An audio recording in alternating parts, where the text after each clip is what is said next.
Hello and welcome to Image Restore's first video tutorial on selection.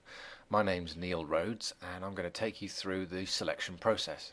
We use selection for many things, for cloning items out of a photograph or into a photograph, replacing skies or replacing backgrounds, or just cleaning up the edges of an object. Now if we do this with a raw, sharp-edged selection,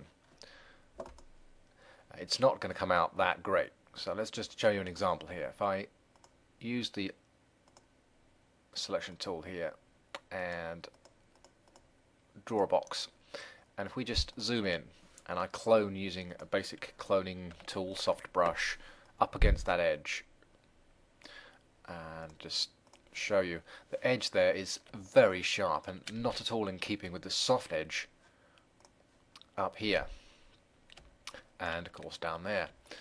So how do we sort that out? Well, let's just go back in the history palette here, back to the selection, and we need to zoom in and feather our selection according to the focus of the image. Now this trouser leg seems to be blurred and blended over sort of 2, maybe 3 pixels, and it's that blend that we use to make our selection on. So I say about 2 pixels here. Select, modify, feather. Let's go for 2. Okay, and then we clone up to that edge using the clone tool, and up the other side.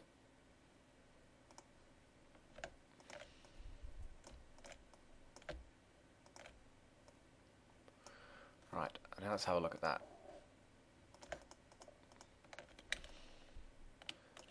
It's a bit lumpy.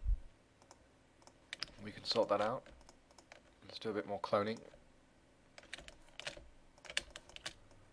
So this is just a rough, just to show you how it works.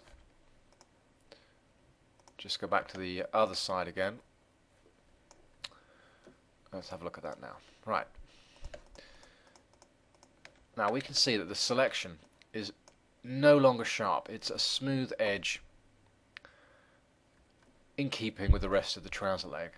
And it's this method that you can use for anything, absolutely anything. Whenever you're trying to clean up, move, tidy, copy, clone something within a photograph, it's got to have the same edge definition as everything else. Well, that's the end of that tutorial. There'll be another one shortly. I hope you enjoyed that and come back again.